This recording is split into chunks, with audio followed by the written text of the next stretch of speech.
First birthday I celebrated on 2022. You can imagine that. You can imagine. Actually, that is when I celebrated that. Since that time, I have known to, like, I want to do it. Yes. Even if I'm all alone, I don't have anybody. It's my day. I will go somewhere, sit, even if I am not in that position of, I will have to do it. Exactly. Like, yes, this is me, another it re-energizes. So you rejuvenate. And it's very important. So that's why you have to, please, try to embrace yourself. Yes. Do more for yourself. Not celebrating birthdays back home, sending them, and you forget about yourself. Yeah. If you cannot celebrate yourself, who will? Who will? No one. Who? No one. Nobody will come to celebrate it. You were expecting other people. How are you doing? I'm doing great. And how are you? I'm good. Thank you for accepting to do this with me. So can you please tell us more about yourself? Really, my name is Isaac, who spent most of his life in Zambia. If I'm to give it in portions, most of my life is in Zambia, part of it is in Malawi, and a little bit of my life is in Tanzania. And the life I live now, I live it in Dubai. I don't know how much this is going to be, but that's how my life is given in those 4 segments. You're a teacher? Yes. Teacher when you were in Africa, or this is something you came to be in Dubai? Yes, in fact, I've been a teacher most of my life. The only job I've done differently from teaching was once upon a time when I was in Zimbabwe, where I worked as monitoring and evaluating officer under DFID. That lasted only as a project for 2 years, after which I've always been a teacher. So that is good. What inspired you to go to school and study and become a teacher? What really inspired me into adhering very much to education was fun. To me, education was fun. So if I had anything I'd call a hobby, my hobby was more of being in school, cracking those classroom jokes, and just having that presence. So it has really remained with me to always want to be in that 4-cornered room where discussions are not just about what you think it is, but what you think other people would think about what you think. So to me, thinking has been my most inspiration towards learning. So you are that one person, when I grow up, I want to be a teacher, and pop, you become that teacher. Yes. When I grow up, I want to be among the people who think like great thinkers has always been my inspiration. Oh, that's great. So what made you to come and become a teacher in Dubai rather than being a teacher in Africa? Okay, it's like really I spent quite enough in Africa because I started working as a teacher in 2006. Just to move away from Africa in 2014. So you can imagine, I already had a good amount of time surviving and learning and improving my learning there. So when chances came my way that I could move away from Africa, why not? Then I came out. So you have to grab that chance when it comes, when you are away. Of course, you yes. cannot hesitate on that. Really. And I'm grateful to hear that. So how did you end up coming to Dubai? Okay, so a quick take on how I really ended up in Dubai and not in any other place is, whilst working in Africa, specifically when working in Tanzania, I was working in international schools. So I got to be exposed to international teachers because I teach IB for the information which would be necessary, where school is not only having one nationality. So there'll be a couple of nationalities. Yeah. So when I was teaching in DIA, I met people from other places who, when they had moved away from the place I was, they recommended. When the school they joined were looking for a person of my character, like people who holds that kind of a trait. So I was recommended. So I did the interview online whilst I was still in Tanzania. And yes, I qualified to be the person they were looking for. That's how I came decide. So the system there was the same as the system? Yes. So IB schools should be the same in any other country that they are. Because IB is like a world, it's a global education. Like the approach to teaching is the same globally. Yeah. So how is it like teaching students from different nationalities? All this is because I'm sure like there if you were in Tanzania, right? Yes. I'm not sure that there was so a lot of nationalities when you compare it here in Dubai. So how is it like teaching those students? Yeah, really true. Interestingly, it's like when I was teaching some people from other nations in Tanzania, I might have informed myself because I thought that how they behave in Tanzania is the same way they behave when they are in their now native, like in their own land. So like I would not want to get names, but any nationality which is in Tanzania, the way they behave in Tanzania is different from the way they behave outside. So it's really a big change. I thought, of course, having taught many people from Asia in Africa, I thought they'd behave the same way when I teach them here when they're in the economy. But there's a big difference. What I would have called an advice to a student in Africa, here it's just a drop in the ocean. Doesn't make any difference. You gotta learn some other tricks or strategies to even advise a student. Yeah. So that's really what I would say is my pick on. Is there any like challenges you face when it comes to, we have this, like here most is parents follow up more with what like how, like there is, I see this one forum where you have one-on-one conversation with parents about their students. How is it like that interaction? Because I know mostly we don't have much there. If a parent cannot come speak with you one-on-one, we don't have this system where you have to separately speak with a parent. Exactly. No, in fact, one thing that I've felt is a big modifier or something that is really factoring out why education here is differently is how much parents are involved in the learning of the students. There are moments when you feel like you're teaching two people. You're teaching the student and the parent at the same time.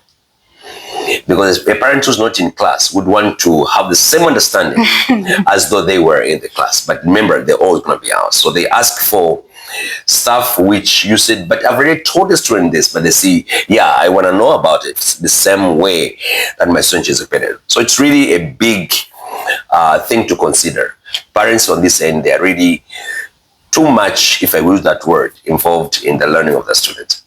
And do like you are an Africans? I know that in school you are different also. How do they feel you when compared to the rest? Of course, without beating up about the bush, we have got this mantra of saying majority rules. When you are the only person against the many, even when you do the right thing, you still looked at the one doing the odd one. So, and the more you become like strongly holding to what you believe is correct, you still find yourself lowering down those standards because the many are not looking at it the same way you look at it. And especially in the context of education, where we believe universally we must have the way of looking at what it means to educate one. But when many don't look at it that way, you find yourself really amongst the biggest challenge, so to say.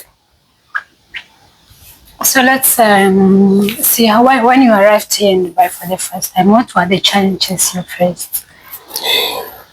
Okay, it is crazy. Having arrived in Dubai, there could be a number of challenges that I faced.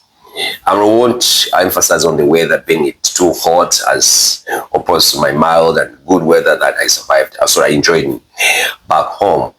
But really the first thing was to see how do I fuse in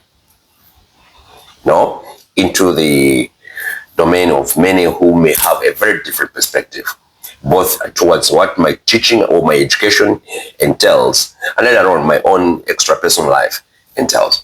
So that was the biggest challenge. And since then, have you ever experienced like culture shock here in your school classrooms there? Yeah, okay. You see, there's really that. But it's not only like well emphasized, because even those cultural differences, you have 20 people whose culture is different from you being only. So those differences, it's you who fit most and they don't. You get me? So it's like those are moments where you suffer in silence. You know, it's affecting your culture, but how much can you talk about it? How much can you bring it up? It's like, of course, if I were home, I would celebrate in this way, but then amongst the people who don't celebrate the same way, you find yourself, okay, you have to come back home, close your doors, and then celebrate it inside you. Yeah, that's the kind of, those cultural differences really means quite a lot. Sure. Yeah. And they made you at least be even more stronger. Of course, yes. What doesn't kill you keeps you strong. That's the truth. So how do you like try to balance your African, you know, we are Africans here in this foreign country. How do you try to balance that? That's a bit personal, but it's okay. I would put light to it. See, so I've chosen to live in two big domains, as professional teacher and then as me. So the time I work up and I'm on the school bus there, I'm professionally a teacher, whatever it tells for me to impart the students that I live. When I'm on my way back home, when I drop out from the bus, it's me. So my house is African. Yeah. Like I eat African food. Sorry, kitimoto is always in my table, and whatnot. At least then I make quite long calls to people at home. I would speak all my vernaculars. Yeah, so at least I'm not losing on the values of home. Yes, so it's like I'm a person outside Africa, but within the same. The same. Yeah. So once you're outside your house, you're... I'm an Asian. Once you're back, I'm African. That is amazing. Yeah, I'm African. I'm African. So has teaching here taught you anything about yourself?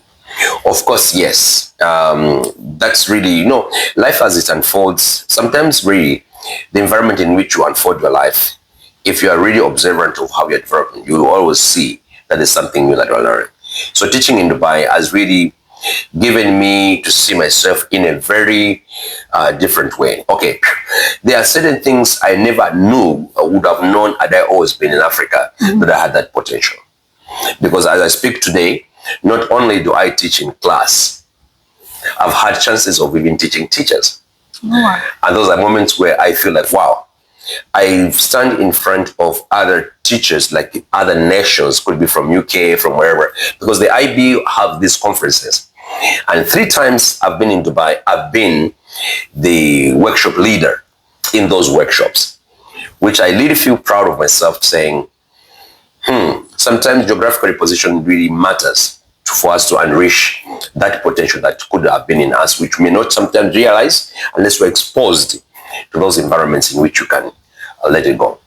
So it's like you feel teaching here in Dubai has just opened more opportunities. Exactly. That's true. Yeah. That's true. I absolutely. Teaching in Dubai has opened quite a lot of opportunities, because now, see, opportunities come with potentialities. What you see as a chance depends on how you feel you have that potential. Because often at times that things come and you don't seem to relate to them because you have not yet realized you had that potential in which you can fit into those moments. Yeah. That is good. So have you ever missed teaching back home? Yeah, of course. Teaching home is something I'm always gonna miss. And it's even more than missing it, because oftentimes when I get a call from my former students and they're telling me, sir, we miss you, and sir, we are now in college, or now we are working, and praise God, you gave us those inspirations. And wow, I miss those kind of students who after they live their life and they're there, they still cry, which I know it's very slicky. I don't think there's going to be a lot of them who's going to remember me once they leave the class. That see, teaching here is more or less sorry to say, confined in that class. It is strange that you find that students in the same school, simply because they don't teach them in that class, they would deny you are not their teacher. You meet them in the college and say, hi, how are you? But say, you're not my teacher, right? I'm like, yeah, but we're in the same school, right? Yeah, but you're not my teacher. Yeah, so that's really one thing. Praise, okay, big up Africa. We have that communal raising of a child. You're not just supposed to be there physically, but the presence matters most. So there is someone watching you here, and there are teachers. Yes. Back in home, wherever, not only Africa, different parts. Yeah. And they feel like they want to travel abroad and teach there. What advice can you give someone like? Yeah, in fact, my first advice I'd give to anyone teaching in any environment in any locality, and they want to move to some other places, start working about that right where you are.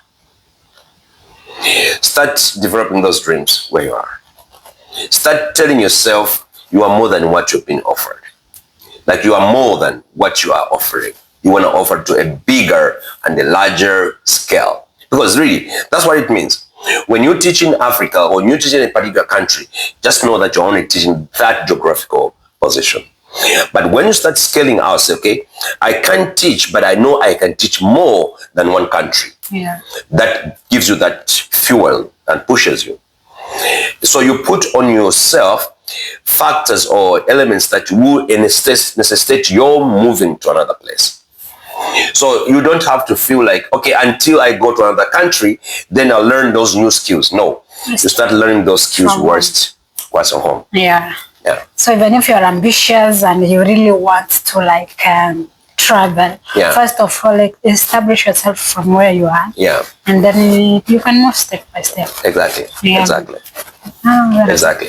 see, there are times we have believed in certain sayings like the sky is the limit, and you say yes, the sky is the limit, and the only word you know in that adage is the limit. But how big is your sky? Yeah. You see, and thinking outside the box, how big is your box? True. Yeah. So do you see yourself like going back to teach back home, or you want to explore more countries? Okay, because I'm so much into IB, which is a global curriculum or the global education, I wouldn't mind teaching in any country, which may not necessarily mean maybe going back to teach in Tanzania or going back to teach in Zambia or in Malawi. It means any other country that opens up to me, I would end up going to South Africa, then go to Morocco. I had an interview for a school in Ghana, and we agreed in terms. I would have gone back to Ghana. It means I would have gone back to Africa.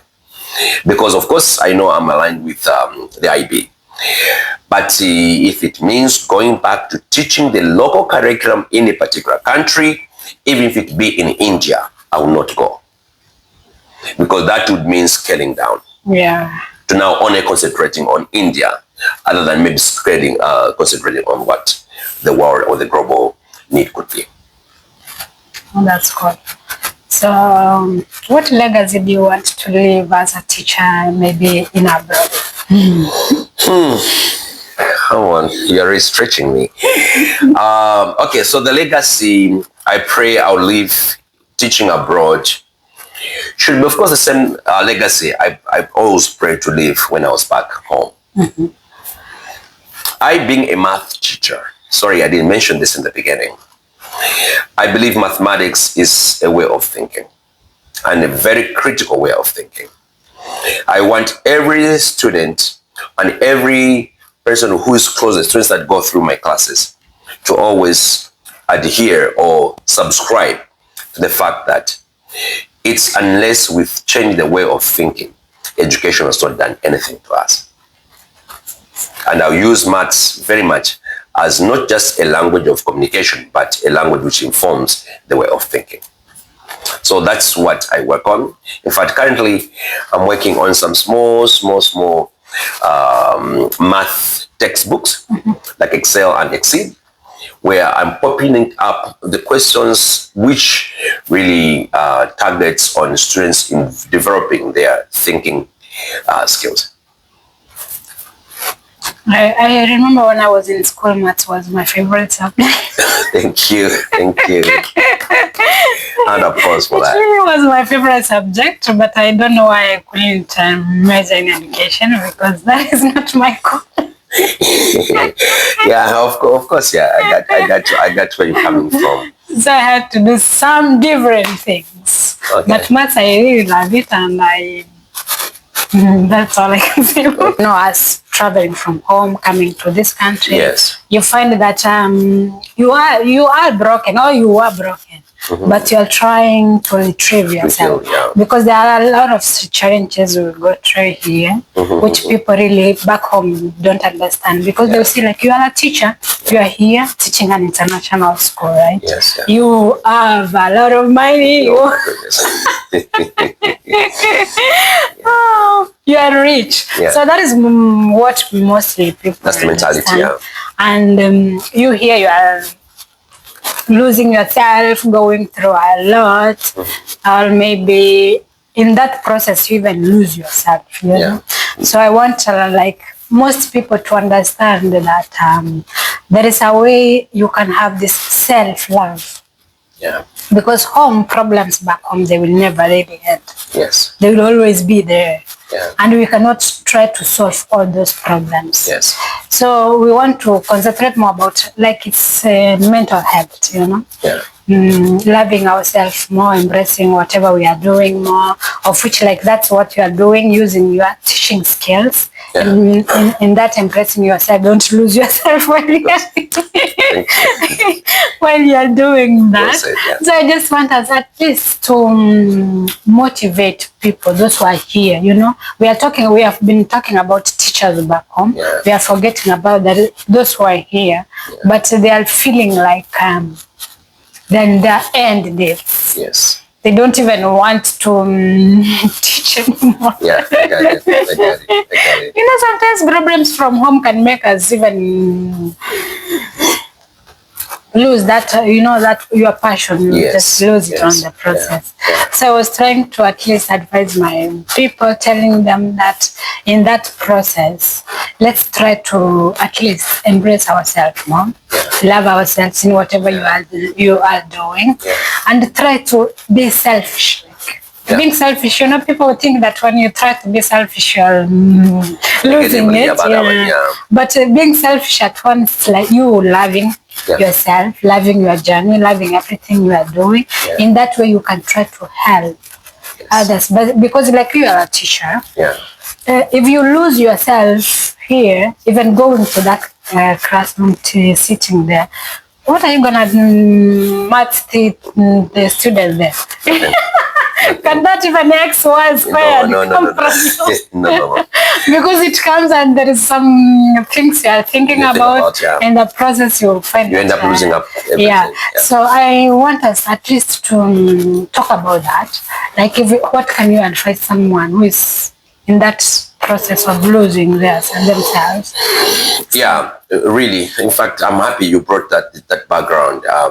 You see, we all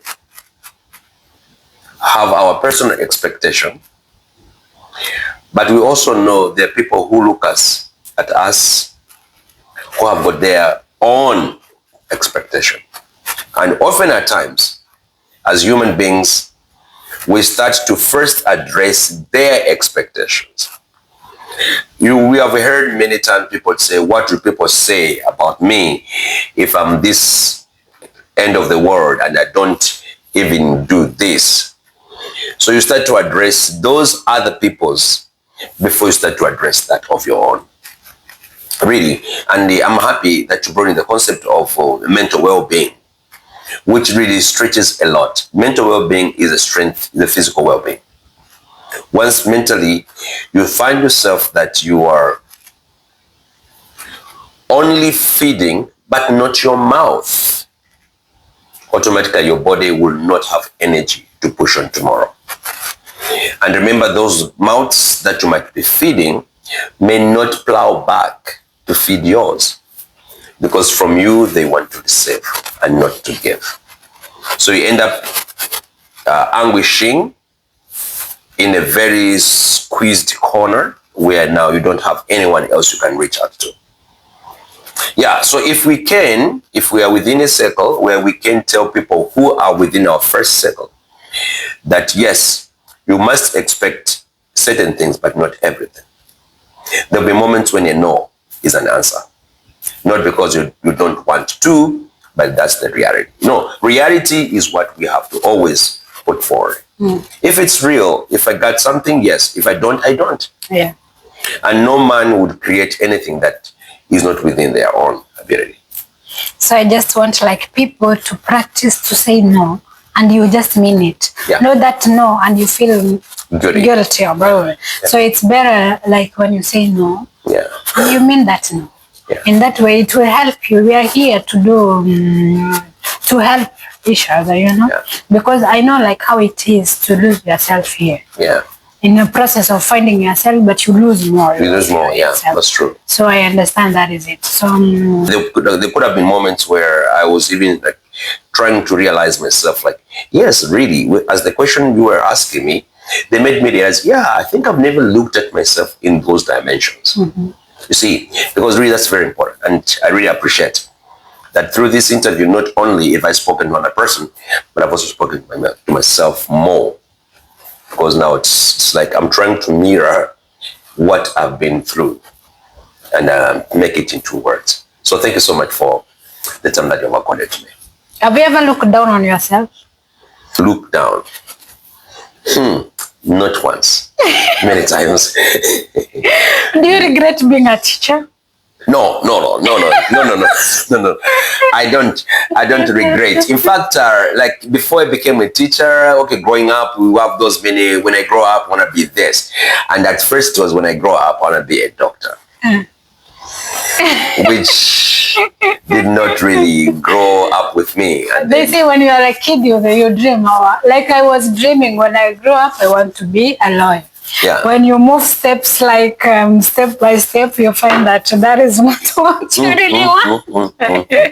That's we say that process of just knowing more about yourself and what you really want. Yes. So that is why mostly I just want people to understand themselves. Yes. Like step by step, because you know, like us growing back in Africa, that's one thing that we were never taught from young. Yes. Because maybe you grow up in not a well-being family, you know, and then there was not that much love. You didn't find someone to teach you some things. This is the moment, like we are far from home. You are here with a lot of people, different nationalities, different cultures, and on you staying with them, learn something from that.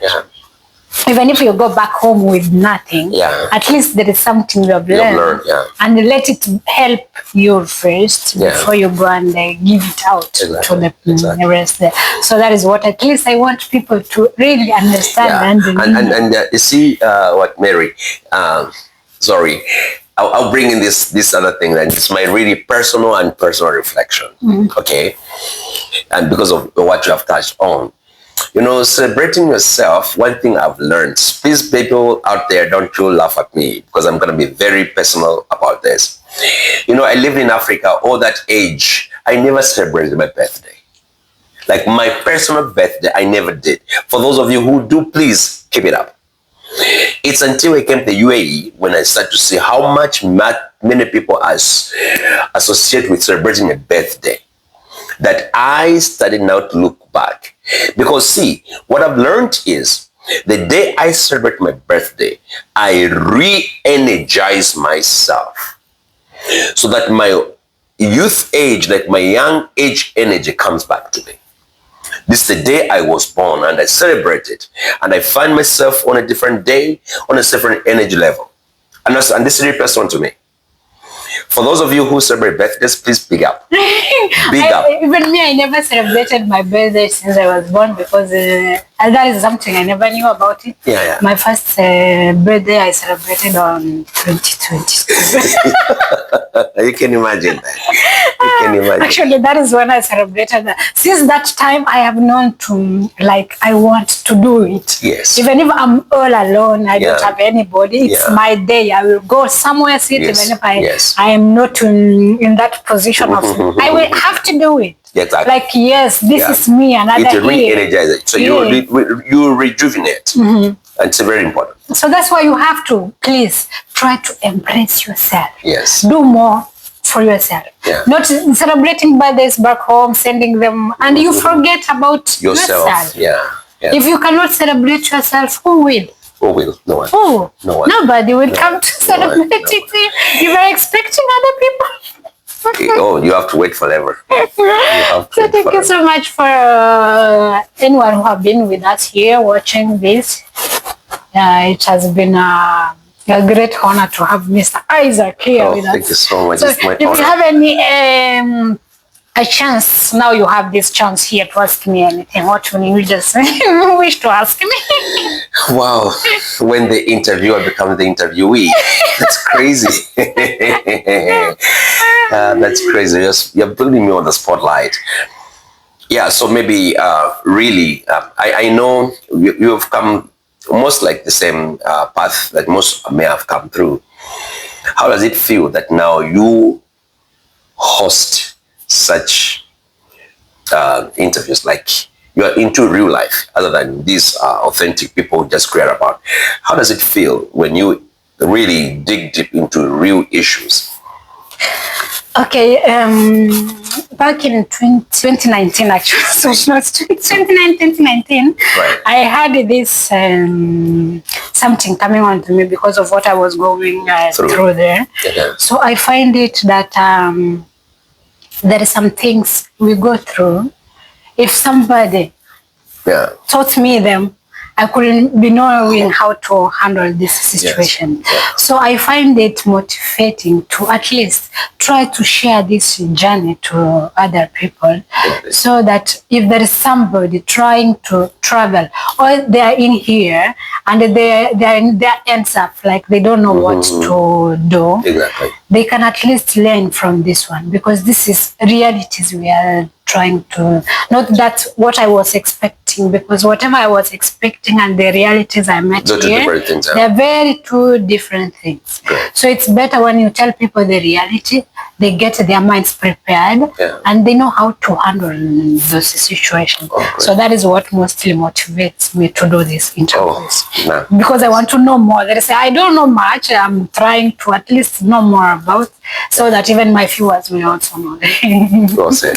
Oh, thank you so much. No, thank you so much for sharing that with me. So much.